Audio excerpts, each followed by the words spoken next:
Hello, everyone. And hello to you. It's Monday, November 13th, I'm 23. As you can tell, it's late. Missy, no. That's not a place for you to go. Crepes. Today it started off on a rough note, but I think it was good overall. So I'm going to go with it. I've been still dealing with the friend issues, which again, I'm not going into here. But I think there's at a minimum an understanding now. So that's good. If you're part of this issue, don't mention anything in the comments. I'm keeping this. This is one of those where I'm going to say something about it on the vlog, but that's about it. I'm not going to mention any names.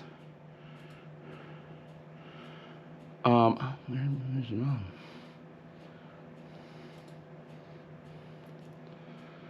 mom? But yeah, today's been a really good day. Today's been a really long day though, because at work, what are you doing? Oh, you just want attention, don't you? My cat wants attention. At work today, our head chef / our food and beverage manager, same person, mentioned to me that none of his employees had hours last week. Missy, I'll give you attention in a second. Damn cat. I love her to death. Really, I do, but goddamn. Anyway, I was like, okay, let me go check something. And I realized no one had hours from the last week. So go back to look at the time clock. And the time clock has two little carrots in the middle of it. The carrots are, if they're facing inward, if they're pointing outward, they make a little diamond. Everything's good. If they're pointing inward, it forms an X, and that's bad. And they were forming an X, and that's bad. So I'm like, okay, hold on, intruder. There we are. Hi, you. You just want attention while I'm talking. There you go. There you go. Oh, yes. Yes, kitty. So I get in a horn to our IT guys. We outsource to a local company. A local company so local, they actually used to work at Gateway Country with my grandfather about 25 years ago, which I find hilarious. They kind of know who I am, actually. Like, personally, not just, oh, you're a name. No, they know me. They actually know who I am. I just find that funny. Anyway, they also know that I know a little bit of what I'm talking about, and that I can actually comprehend what they're talking about. Now, they've been working in the server room to, don't want kitty butthole on the vlog, working on getting 3 of our networks segregated for PCI compliance. One is our local network, or our hardwired network, for all of our computers in the front office, the back office, and everything. And then one network for the restaurant that's strictly for the restaurant, for that system. And then one that is just for the guest Wi-Fi. Missy. Now, work on that has gone swimmingly. I say swimmingly, relatively speaking, because let's just say the people who did work on that before they came in, well, it's hot garbage. They're like labeling cable, like nothing was labeled. They didn't know where anything went. They had to figure out where everything went. Like, what's this go to? I don't know. What's this go to? And they find out where it goes to and put a label on it. So, inadvertently, they knocked out the cable, or the time clock, and the ATM. Oops. They knocked both of them out. Took them off the network. Now, the time clock, thankfully, will keep recording the punches. So people can still punch in and out. It's just I'm not going to get those numbers. Which is bad because guess what tomorrow is? It's payroll day. So I was a little behind the 8 ball. But finally, it took them about 2 hours to get everything working, to get the right IP addresses in the right places, to get the cables in the right places, to get everything in the right place where it needed to be. Test the machine, still had an X on it. Fuck. And I'm like, let's just reset it. And like, well, we just did. I'm like, I want to do it again. So I pulled the AC adapter, which is what we were told how to reset it. That's how we were told to do it. Plugged it back in, and we got a diamond. It was working. And I confirmed on the back end it was also working very slowly, but it was still getting punches in. Slowly but surely we're getting punches in. Now, fast forward with this particular issue. Fast forward to later, I realized it wasn't giving me any more punches. Went back to the time clock, X. Oh no. Went and plugged that back in. And there goes Kitty. Went and plugged that back, unplugged it, plugged it back in. Diamond, kept feeding me punches. Had to reset it at least one, if not two more times to get everything current. Hot damn. Got everything current. Now, going back to when we were doing that issue, now we had to also work on the ATM. And they're like, how are we going to test this? And I'm like, well, you know what? I kind of need... I want to take out some money. Okay. So we went to cycle the ATM, power cycle the ATM.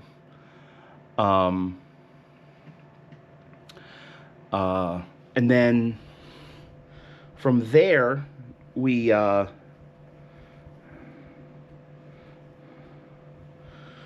words not work right. From there I went and used the ATM.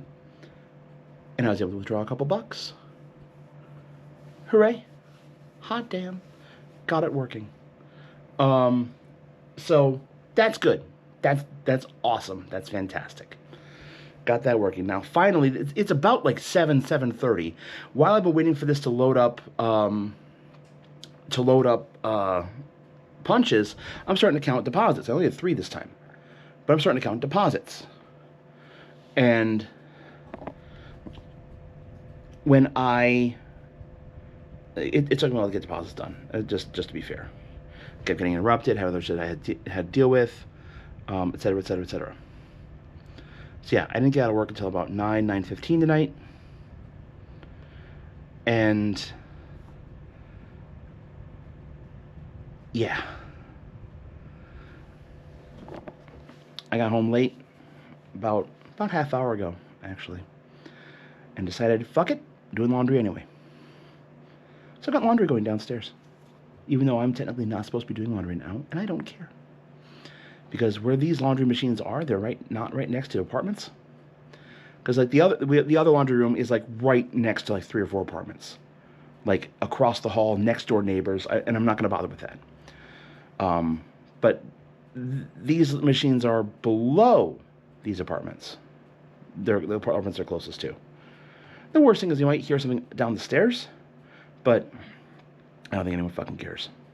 As long as I'm not like making a whole bunch of noise, and I'm not running them like for 5 hours at 3 in the morning. I'm not. Yes, I better not be. I don't want to be up until 3 in the morning tonight. I want to be in bed at a reasonable hour because I need to actually get that fixed. I've seen 4 in the morning twice. I've seen 4 in the morning 2 days in a row this weekend, Friday and Saturday. One was because I was hanging out with people. The other one was because I was dealing. And, yeah. But it's been a good day today. Today's been a really good day. I did order pizza at work because I wanted pizza.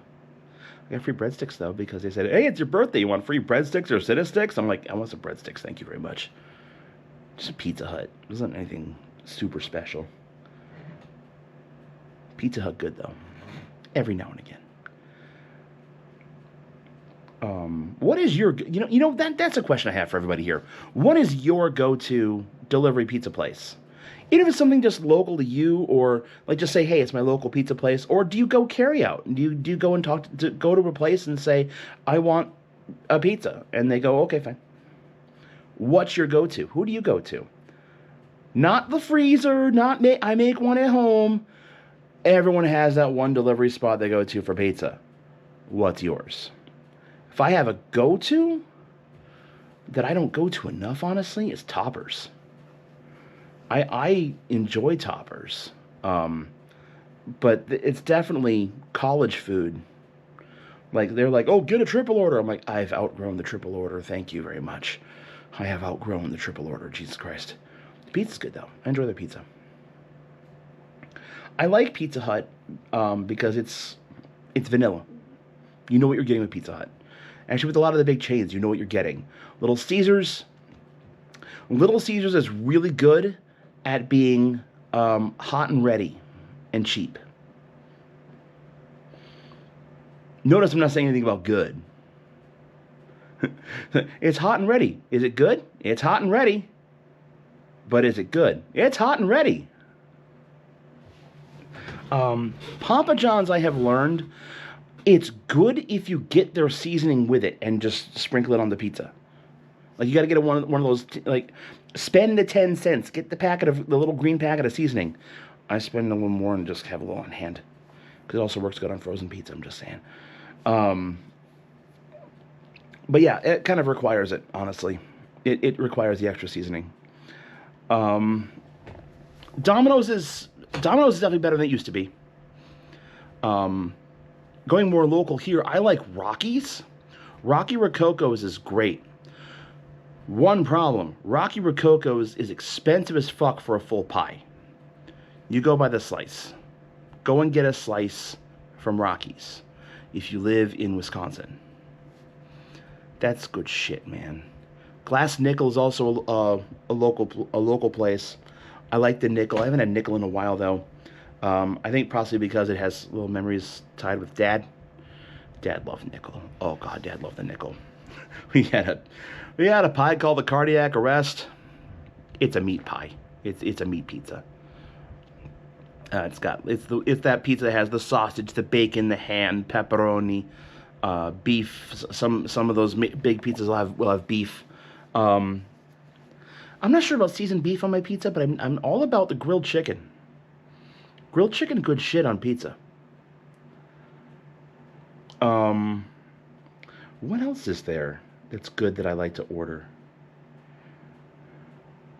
There's another hyper local place called Pizza Pit, but I gotta be in the right mood for Pizza Pit. Like the cat has zoomies. Back in Whitewater, I liked Rosa's. I really liked Rosa's a lot. I should actually go back and patronize them at some point, because I know I'll be back in Whitewater at some point. I'm sure I will be. Missy's meowing at me again. Y'all, Missy's meowing at me again. I can't believe it. Tomorrow is payroll day. Probably also trivia writing day, because I've not received any questions. Questions have not happened yet.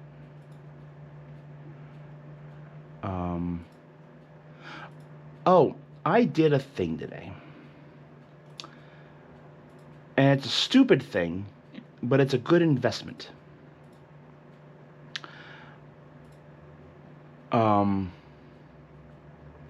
This is not junk, because I asked for them for their email. Last year, I was dealing with my concert tuba and had a problem with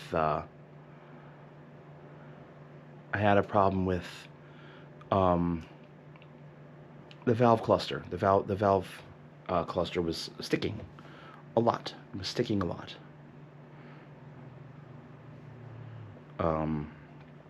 And it was a constant, like, the problem was the first valve casing would keep bending ever so slightly, which would make it feel like you have a sticky first valve all the time. And the only way to fix that is to actually take it in and spend $90 to $100 to get it bent, to get it knocked out. So I went up to Stevens Point, went to Jim Lobs, and at the time I didn't have a problem with the other horn, but I had purchased a Schiller American Heritage. Now, at that point I had a concert and a sousaphone. After I purchased the concert horn, it was for last spring's commencement gig. About a few months later, the sousaphone broke. There's a little post here between the bell and like the main piping here. It was it was put together in two pieces and a soldering on the inside of the piping. Hold it together. The soldering failed. It's an instrument I'd had for 3 years. That's it.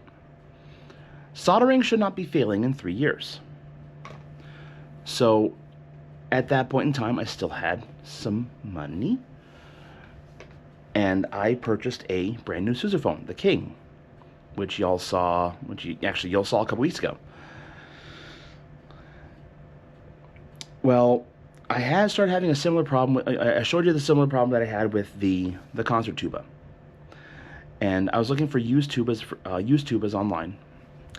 And I said, you know what, I'm going to go to C tuba because I'm doing more gigs, I'm doing more performing online, and I think having a better, more professional sounding instrument would be good. And having a C is like the choice of a lot of concert tubists, and those who are like they're working in orchestras. Is that my goal? No, but if someone comes saying, hey, we want you to play in this, I'm probably not going to say no. Unless I got other shit going on, but I'm probably not going to say no. Especially if they're going to say, we're going to pay you to play. Yes, thank you. I'd be happy with that. I found a company called the Baltimore Brass Company. They're out of Baltimore, oddly enough. And I found a horn for $3,000. It was big mouth brass. And it said, call to order. Made the call. Told them my story. They're like, yeah, we've heard that about these horns actually recently. Like, oh, great. Told him the horn I was interested in. He said, well, I'm going to be honest with you. They play great, but that is still a very Chinese stencil horn. Not what I want. I had a backup, but the backup cost more. The backup cost a considerable amount more. But it's the same model of instrument that got me into college. It's a Miraphone 186. It is a C tuba. It does have B-flat extenders that come with it, so I can make it a B-flat horn if I really want it to. If I'm not getting the C fingerings down right, but I think it'll be fine. It'll be fine in the long run. I just have to reprogram my brain to get the right fingerings. Or put tubing in. That also works. Because that's the difference between the two horns, is that one is longer. The tubing is longer. The fingering wise, the biggest difference is when you're playing open, your bass note is a B flat on a B flat horn. On a C tuba, guess what? It's a C. It's a different. Our notation is the notes that are denoted on our instruments are different than, like, say, if you have like an F horn or a B flat trumpet. That talks about the actual transposition. Tuba, regardless, is not a transposing instrument. Meaning, if I play a note, that's the note that's coming out. On a trumpet, if you're playing a C, you're actually getting if you're playing a C, you're getting a B flat. Hence why it's called a B flat trumpet. On an F horn, if you're playing a C, you're getting an F. It's all based on what C is. For tuba, if you're playing a B flat, you're getting a B. If you play a B flat on a B flat tuba, you get a B flat. You get what you. It's about what fingerings are what. But I had to reprogram my brain to think trumpet fingerings, where C is open, and D is 1 and 3, or I'll press 4, and E is 1 and 2, and F is 1, and G, and A, and B, and C. Or if I want to do B flat scale, I have B flat, I have C, I have D, no, B flat, C, I fucked up already, D, E flat, F, F, G, A, B flat. That might take a little bit. I do have a couple gigs coming up. I haven't heard about my usual December gig, so we'll see if that's going to be happening again. Yeah, I have not heard about that yet. And of course, we've got I got some recordings that are due this month for VVGO, and we also have the big we have MagFest, the MagFest Community Orchestra, which I need to start practicing that shit. Actually, I need to look at the instrument, look at the music, and look at it, compare it with the click track, and actually get a look at the pieces. Anyway, that's gonna do it for today. Tomorrow, vlogs start to upload to the channel again. Oh, I'm glad we're getting back on track with that. And now I think it's more of a manageable schedule for me. Sundays are just gonna be a little rough. What? You have poofy tail. Why do you have poofy tail? I have to attend to my cat's poofy tail. I don't know why she has poofy tail. That usually means it usually means she saw something spooked her, or she just got really excited about something. I don't know what it is yet. Anyway, thank you all so much for watching. I'm gonna go get this taken care of too, and get a shower and shit, and get all this gel out of my hair. Thank you all so much for watching, and we will see you all in the next one. Take care, everyone.